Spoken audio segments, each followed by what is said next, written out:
ఆత్మీయులైన YouTube ప్రేక్షకులకు నమస్కారం. నా పేరు డాక్టర్ చిరుమామిళ్ళ మురళీ మనోహర్. ప్రపంచవ్యాప్తంగా ఉన్న మిమ్మల్ని అందరినీ ఇలాగా ఈ యూట్యూబ్ ద్వారా కలుసుకుంటున్నందుకు ఆనందంగా ఉంది. చక్కగా మీరు స్పందిస్తున్నారు, అలాగే రెస్పాండ్ అవుతున్నారు, ఎస్ఎంఎస్లు చేస్తున్నారు, ఈమెయిల్స్ చేస్తున్నారు. ఇంకా ప్రధానంగా ఈ వీడియోల్ని, ఈ కంటెంట్ని మీ బంధుమిత్రులతో, మీ శ్రేయోభిలాషులతో, మీ స్నేహితులతో, ఇలాగ మీ సర్కిల్స్తో షేర్ చేసుకుంటున్నారు. చాలా చాలా సంతోషం. ఇక ఈ కార్యక్రమంలో మనం తెలుసుకోబోయేది చాలా ముఖ్యమైనది, ప్రధానమైనది, చాలామంది అడుగుతుంది, అందరికీ అవసరమైంది. ఇదే లావు శరీరం, ఒబేసిటీ.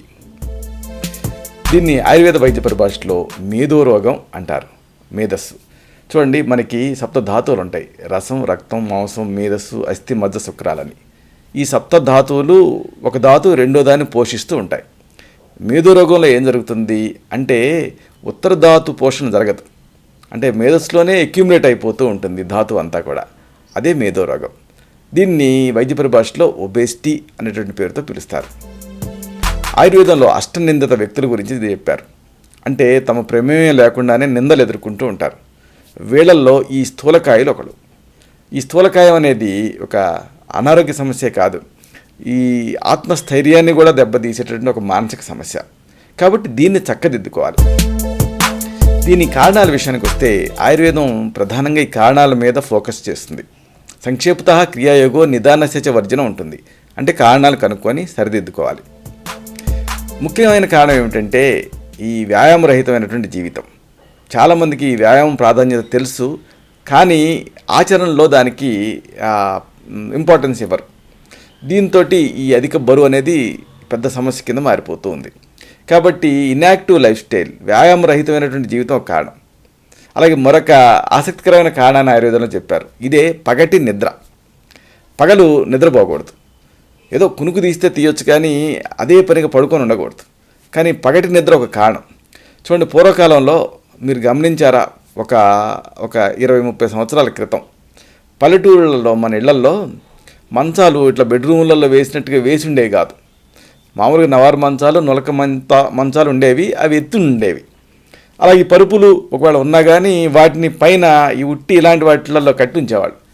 పడుకోవాలంటే మంచం వాల్చాలి, అలాగే ఆ పరుపు తీసుకోవాలి, పరుపును పరవాలి, దుప్పట్లు వేసుకోవాలి, దిండు వేసుకోవాలి, అప్పుడు పడుకోవాలి. ఇంత తతంగం ఉండేది. కానీ ఈ రోజుల్లో అలా కాదు. అలా తింటున్నారు, అలా బెడ్రూమ్లోకి వెళ్తే మంచం వేసి ఉంటుంది, ఈ మంచం మీద పడుకుంటున్నారు. ఈ పగటి నిద్ర ఈ అధిక బరువుకి ఒక ముఖ్యమైన కారణం. ఇలాగ వ్యాయామరహితమైన జీవితం, పగటి నిద్ర, వీటి వల్ల అలాగే శ్లేష్మకరమైనటువంటి పదార్థాలు, అంటే ఏంటంటే మనకి వాతాన్ని పెంచేవి, పిత్తాన్ని పెంచేవి, కఫాన్ని పెంచేవి, ఇలాగ 3 రకాల పదార్థాలు ఉంటాయి. వీటిలో కఫాన్ని పెంచేటటువంటి పదార్థం, ఉదాహరణకి మీరు స్వీట్ తిన్నారనుకోండి, గొంతులో పట్టేస్తూ ఉంటుంది, అంటే కఫం పెరిగిపోతూ ఉంటుంది. ఇలాంటివన్నీ కూడా శ్లేష్మకర పదార్థాలు. ఇలాంటి శ్లేష్మాన్ని ఎక్కువ చేసేది ఏదైనా కానీ బరువుని పెంచుతుంది. అందుకే మీరు కేవలం తీయగా ఉండే పదార్థాలే అవసరం లేదు, కఫాన్ని పెంచేది ఏదైనా మీరు తీసుకుంటూ ఉంటే కూడా బరువు పెరుగుతారు. ఉదాహరణకు చింతపండు ఎక్కువ తీసుకుంటున్నారు అనుకోండి, బరువు పెరుగుతారు.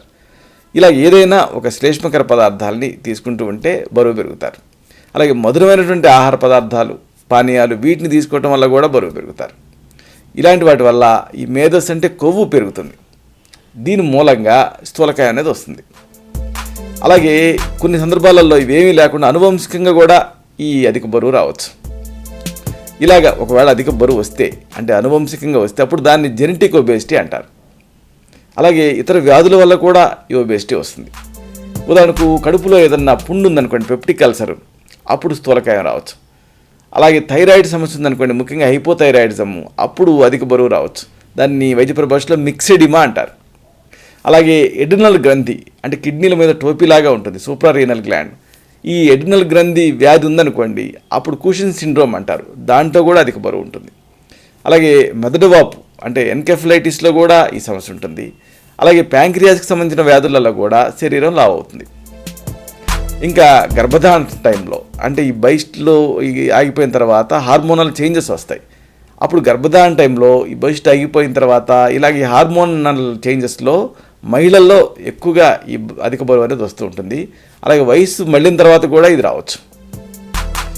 ఇంకా ఈ ప్రెగ్నెన్సీ టైంలో కూడా వాటర్ రిటెన్షన్ వల్ల కూడా ఈ స్థూలకాయం వస్తుంది. అసలు చరకాచార్యుడు ఏం చెప్తాడంటే ఈ అధిక బరువుకి సంబంధించి అంటే సన్నవాళ్ళు లావోళ్ళు వీళ్ళిద్దరిని కంపేర్ చేసినప్పుడు కార్షమేవం స్థౌల్యాత్ నహి స్థూలస్య భేషజం అంటాడు చరకుడు. అంటే అర్థం ఏమిటంటే లావు కంటే సన్నగా ఉండటమే శ్రేష్టం. అంటే సన్నగా ఉండటం లావుగా ఉండటం రెండు సమస్యలే. ఈ రెండింటిని పోల్చినప్పుడు కనీసం లావుగా ఉండటం కంటే సన్నగా ఉండటం మంచిది అంటాడు. ఎందుకంటాడంటే లావుగా ఉండే వాళ్ళకి ఏ వ్యాధి వచ్చినా కానీ చికిత్స చేయడం చాలా కష్టం అంటాడు చరకుడు. నిజం కూడా అది.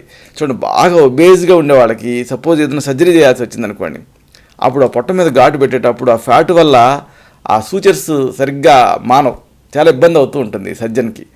అలాగే ఫీల్డ్ కూడా సరిగ్గా కనిపించదు. ఇంకా ఇవే కాదు, ఉదాహరణకు పడ్డారనుకోండి ఎముకలు అంత త్వరగా అతుక్కోవు. అలాగే ఏదైనా ఒక మందు ఇవ్వాలనుకోండి డోసు ఎక్కువ ఇవ్వాల్సి వస్తుంది, దాంతో గుండె మీద లోడ్ పడుతూ ఉంటుంది. ఇలాగ అన్ని సమస్యలు అధిక బరువు వల్ల. అంటే వీళ్ళకి ట్రీట్మెంట్ ఇవ్వడం కూడా కష్టం.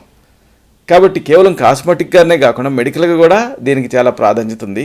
అలాగే దీన్ని అనుసరించి అనేక సమస్యలు వస్తాయి, మీకు తెలిసిందే. అంటే గుండె జబ్బులు, క్యాన్సర్లు, ఇలాంటి అనేక సమస్యలు దీనికి వస్తాయి. ముఖ్యంగా ఆయుర్వేదంలో ఈ అధిక బరువు వల్ల కొన్ని అనుబంధ లక్షణాలు చెప్పారు. ఉదాహరణకు ఆయాసపడుతూ ఉంటారు, అలాగే దప్పిక వేస్తూ ఉంటుంది, అలాగే ఎక్కువగా నిద్రపోవాల్సి వస్తుంది. ఈ నిద్ర వల్ల మళ్ళీ ఇంకా అధిక బరువు ఎక్కువ అవుతుంది. అలాగే మూలుగుతూ ఉంటారు, ఇంకా ఒళ్ళు నొప్పులు ఉంటూ ఉంటాయి. ఇవి ఉండటంతో పాటుగా ఇంకా ఎక్కువ ఆకలి ఉంటుంది, ఆకలికి మళ్ళీ ఎక్కువ తింటారు, మళ్ళీ ఇంకా లావు అవుతారు. అలాగే చెమట ఎక్కువ పడుతూ ఉంటుంది, ఈ చెమట కూడా దుర్గంధయుక్తంగా ఉంటుంది. అలాగే ఇమ్యూనిటీ తగ్గి చీటికి మాటికి జలుబులు చేస్తూ ఉంటాయి. అన్నిటికీ మించి ఈ అల్పమైనటువంటి సంభోగ శక్తి ఉంటుంది అంటుంది ఆయుర్వేదం. అది నిజం కూడా. అంటే ఎక్కువ ఆయాసపడుతూ ఉంటారు, ఆ సెక్సువల్ ఎనర్జీ తగ్గిపోతుంది. సాధారణంగా ఈ పిరుదులు కానీ లేకపోతే రొమ్ము ప్రాంతాల్లో కానీ కొవ్వు ఎక్కువగా పెరిగిపోతూ ఉంటుంది. అప్పుడు ఈ ప్రాంతాల్లో మిగతా ప్రాంతాల కంటే ఎక్కువ పెరుగుతాయి. ఈ స్థూల శరీరం అనేది ఉన్న వాళ్ళకి ఇతర సమస్యలు వస్తూ ఉంటాయి. ఉదాహరణకు చర్మ వ్యాధులు వస్తూ ఉంటాయి, ముఖ్యంగా ఫంగల్ డిసీజెస్. అలాగే భగంధరం అంటే లూటి, ఫిష్లై నానో వస్తూ ఉంటుంది. అలాగే విరేచనాలు అవుతూ ఉంటాయి. ఇంకా అరిసెస్ అంటే మొలల వ్యాధి ఇబ్బంది పెడుతూ ఉంటుంది. అలాగే షుగర్, ప్రమేహం కూడా దీన్ని అనుబంధించి వచ్చే రిస్క్ ఉంటుంది. అలాగే శ్లీపదం అంటే బోధకాలు, ఇంకా కామల అంటే కామెర్లు, ఇలాంటివన్నీ వచ్చే రిస్క్ ఉంటుంది. అలాగే ఈ చెమట కూడా బ్యాక్టీరియల్ ఇన్ఫెక్షన్స్ వీటితోటి లోనైపోయి అనేక ఇతర ఇక్కట్లు, ఇంపెటేగో ఇలాంటివన్నీ వచ్చే రిస్క్ ఉంటుంది. ఇలాంటి అధిక బరువుని ఎలా తగ్గించుకోవాలి, దీనికి మీ ఇంట్లో మీరే తయారు చేసుకోగలిగేటువంటి కొన్ని ఔషధాలు తెలుసుకుందాం. మొదటగా చెప్పాల్సింది మీకు తేనె గురించి. తేనె అధిక బరువును ఎలా తగ్గిస్తుంది అన్న అనుమానం చాలా మందికి వస్తూ ఉంటుంది. ఎందుకంటే ఇది తీయగా ఉంటుంది కదా అని అంటూ ఉంటారు. కానీ తేనెలో కేవలం తీపి రసం కాకుండా కషాయ రసం ప్రధానంగా ఉంటుంది. అలాగే దీనికి మరొక ప్రత్యేకత ఉంది. ఈ అధిక బరువు తగ్గాలంటే వ్యాయామం చేయాలి. వ్యాయామం చేయాలి అంటే ఏదన్నా తినాలి. తింటే మళ్ళీ క్యాలరీస్ పెరిగిపోతూ ఉంటే నీరసం వస్తూ ఉంటుంది. అంటే లైట్గా ఉండాలి తిన్నది, తీసుకున్న ఆహారం, ఎక్సర్సైజ్కి సరిపడా ఎనర్జీ కావాలి. దానికి తేనె ఉపయోగపడుతుంది. కాబట్టి తేనెని 12 నుంచి 24 గ్రాముల మోతాదుగా వేడి నీళ్ళకి కలపాలి. ఈ వేడి నీళ్ళు కూడా అధిక బరువును తగ్గించే శక్తిని ఉంటాయి. అంతెందుకు మీరు కేవలం ఒక ఫ్లాస్క్లో వేడి నీళ్ళు పోసుకొని రోజు మొత్తం మీద తాగుతూ ఉంటే కూడా ఆ వేడికి కొవ్వు కరిగి అధిక బరువు తగ్గుతుంది. కాబట్టి ఇక్కడ ఈ రెండింటిని కలిపాం. అంటే తేనెని ఒక 12 నుంచి 24 గ్రాములు, అంటే ఏమిటి, ఒక టేబుల్ స్పూన్ నుంచి 2 టేబుల్ స్పూన్లు తేనెని వేడి నీళ్ళకి కలపాలి. ఒక గ్లాస్ నీళ్ళకి, అంటే 100 to 250 ml నీళ్ళకి కలిపేసేసి తాగాలి. ఇలా ఉదయం, మధ్యాహ్నం, రాత్రి 3 సార్లు తీసుకుంటూ ఉంటే క్రమంగా ఈ అధిక బరువు తగ్గుతుంది. ఇది తీసుకొని ఎక్సర్సైజ్ చేయాలి లేదా నడవాలి. దాంతో మంచి ఫలితం ఉంటుంది. ఇలాంటిది మరొక చక్కన ఇంటి వైద్యం గుగ్గులు. శుద్ధి చేసినటువంటి గుగ్గులు మీకు మార్కెట్లో దొరుకుతాయి. గుగ్గులు లిపిడ్స్ అని ఉంటాయి. ఇవి అధిక బరువును తగ్గించే శక్తిని కలిగి ఉంటాయి. ఈ శుద్ధ గుగ్గులు 1 నుంచి 2 గ్రాముల మోతాదుగా రోజుకి 3 సార్లు వేడి నీళ్లతోటి సేవించాలి. దీంతో కూడా ఈ అధిక బరువు తగ్గుతుంది. ఇక ఇలాంటిదే మరొక చక్కని కాంబినేషన్ వాయు విడంగాల చూర్ణం, 1 నుంచి 3 గ్రాములు. దీన్ని తేనెతోటి 4 నుంచి 5 గ్రాములు తేనెతోటి రోజుకి 2 సార్లు ఉదయం, సాయంత్రం ఇలా తీసుకుంటూ ఉంటే కూడా అధిక బరువులో మంచి ఫలితం ఉంటుంది. ఇలాంటిది మరొక అమోఘమైన చికిత్స త్రిఫలాలు, అంటే కరక్కాయ, తానికాయ, ఉసిరికాయ. త్రికటు అంటే శొంఠి, పిప్పళ్ళు, మిరియాలు, అలాగే సైంధవ లవణం సమంగా తీసుకోండి. త్రిఫలాలు ఇదే పేరుతోటి మీకు ఆయుర్వేద మూలికల మెడిసిన్ అంగళ్ళలో దొరుకుతాయి. లేకపోతే త్రిఫలా చూర్ణం కూడా దొరుకుతుంది. అలాగే త్రికటు చూర్ణం కూడా దొరుకుతుంది. ఈ త్రికట్టు చూర్ణం శొంఠి, పిప్పళ్ళు, మిరియాలతో తయారవుతుంది. 3 ఘాటుగా ఉండే పదార్థాలు. వీటి వల్ల ఈ అధిక బరువు తగ్గుతుంది. అలాగే సైంధవ లవణం, అన్ని ఈక్వల్ ప్రపోర్షన్స్ కలపండి. అంటే త్రిఫలా చూర్ణం 5 గ్రాములు కలిపారనుకోండి, త్రికట్టు చూర్ణం 5 గ్రాములు, సైంధవ లవణం 5 గ్రాములు. ఒకేసారి తయారు చేసుకోవడానికి త్రిఫలా చూర్ణం 50 గ్రాములు తెచ్చుకున్నారనుకోండి, త్రికట్టు చూర్ణం 50 గ్రాములు తెచ్చుకోండి, సైంధవ లవణం కూడా 50 గ్రాములు, అన్నీ కలపండి. ఇప్పుడు అన్నిటినీ కలిపి నిల్వ చేసుకొని దీని నుంచి 1 నుంచి 3 గ్రాములు మాత్రమే తీసుకొని పొడిని ఒక 5 నుంచి 10 మిల్లీలీటర్ల నువ్వుల నూనె, అంటే 1 నుంచి 2 టీ స్పూన్ల నువ్వుల నూనె కలిపేసేసి ఇలాగా చప్పరించి మింగాలి. ఇలాగ 6 months చేయాలి. దీంతో ఈ అధిక బరువు తగ్గుతుంది. ఇలాంటిది అధిక బరువును తగ్గించే మరొక చక్కని ఇంటి వైద్యం ముల్లంగి రసం. ముల్లంగిని చిన్న చిన్న ముక్కలుగా తరిగి గ్రైండర్లో వేసి గుజ్జు చేసి పిండి రసం తీయండి. 7 నుంచి 14 మిల్లీలీటర్లు ముల్లంగి రసం, లేకపోతే త్రిఫలా చూర్ణం 1 నుంచి 3 గ్రాములు తేనెతో కలిపి రోజుకి 3 సార్లు తీసుకోవాలి. ముల్లంగి రసాన్ని తీసుకోవాలనుకుంటే ఒక 7 నుంచి 14 మిల్లీలీటర్లు, అంటే 1.5 టీ స్పూన్ నుంచి దాదాపుగా 1 టేబుల్ స్పూన్ వరకు ఈ ముల్లంగి రసాన్ని తేనెకి కలిపేసేసి తీసుకోవాలి. అలా ఉదయం, మధ్యాహ్నం, రాత్రి. లేదు, రెండో ఆప్షన్ ఏంటి అంటే త్రిఫల చూర్ణం. దీన్ని 1 నుంచి 3 గ్రాములు తగినంత తేనె కలిపేసేసి చప్పరించి మింగాలి. 3 సార్లు ఇలా తీసుకుంటూ ఉంటే ఉదయం, మధ్యాహ్నం, రాత్రి మంచి ఫలితం ఉంటుంది. అధిక బరువు తగ్గుతుంది. ఒకవేళ ఈ సమస్య మరీ ఇబ్బంది పెడుతూ ఉంటే అప్పుడు ఈ ఇంటి వైద్యానికి లొంగకపోతే మీ నాడిని బట్టి మీ తత్వాన్ని పరీక్ష చేసి మీకు మాత్రమే ప్రత్యేకమైన ఆయుర్వేద ఔషధాలు ప్రిస్క్రైబ్ చేయాల్సి ఉంటుంది. వీటిలో నవక గుగ్గులు అనే దాన్ని కొంతమందిలో, అంటే మేధస్సు ఎక్కువగా ఉండే వాళ్ళలో ప్రిస్క్రైబ్ చేస్తూ ఉంటాం. ఈ నవక గుగ్గులు దీన్ని 1 నుంచి 2 గ్రాములు వేడి నీళ్ళతో రోజుకి 3 సార్లు తీసుకోమని సజెస్ట్ చేస్తాం. ఇంకా కొంతమందిలో మేధోహార విడంగాది లోహం అనే దాన్ని ప్రిస్క్రైబ్ చేస్తాం. ముఖ్యంగా ఇండైజెషన్ రిలేటెడ్ డిజార్డర్స్లో దీన్ని ప్రిస్క్రైబ్ చేస్తాం. ఇలాగా అనేక చక్కని ఔషధాలు ఉన్నాయి. అలాగే ఇంటి వైద్యం ఉంది. వాటికి మించి పచ్చాలు కూడా పాటించడం ముఖ్యం.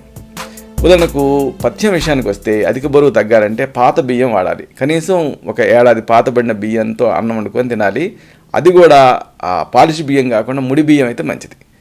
అలాగే పెసలు, ఇంకా యవగోధుమ అంటారు, అలాగే కందిపప్పు, అలాగే వేయించిన వంకాయ, మజ్జిగ, ఇవన్నీ మంచివి ఆహారపరంగా. అలాగే వ్యాయామం పరంగా రోజు అర్ధశక్తిగా వ్యాయామం చేయాలి, 45 నిమిషాలు నడవాలి. ఇవన్నీ చేస్తే హితకరంగా ఉంటుంది. అలాగే మరి ఏది అహితం, ఇది కూడా తెలుసుకోవాలి. ఉదాహరణకు కొత్త బియ్యంతో చేసిన అన్నం అహితం, తీసుకోకూడదు, లావు అవుతారు. అలాగే మినుములు కూడా లావెక్కే నేచర్ ఉంటాయి. అలాగే పాలు కూడా, ఇంకా ముఖ్యంగా వెన్న ఉండేటువంటి పాలు, అలాగే పెరుగు, ఇంకా నెయ్యి, చక్కెర, తీపి పదార్థాలు, ఇవన్నీ కూడా అధిక బరువు కారణం అవుతాయి. అలాగే చన్నీళ్ళతో స్నానం చేసినా కానీ అధిక బరువు వచ్చే రిస్క్ ఉంటుంది. కాబట్టి ఇవన్నీ నిషిద్ధాలు. ఇలా ఈ పథ్యాలు పాటిస్తూ ఈ ఔషధాలను మీరు ఇంటి వైద్యాన్ని తయారు చేసుకుని వాడుకుంటూ, అవసరమైతే మీ తత్వాన్ని బట్టి సూచించేటువంటి ఔషధాలను వాడుకుంటే ఈ అధిక బరువుని జయించవచ్చు. ఇలాంటి మరొక ఆసక్తికరమైన విషయాన్ని తిరిగి ఇదే కార్యక్రమాల పరంపరలో మనం కలుసుకున్నప్పుడు సవివరంగా, సహేతుకంగా, సమగ్రంగా తెలుసుకుందాం. శతం జీవ శరదో వర్ధమానః, శతం హేమంతాన్ శతం వసంతాన్. 100 శరత్తులు, 100 హేమంతాలు, 100 వసంతాలు వర్ధిల్లుతూ జీవించండి. శుభం.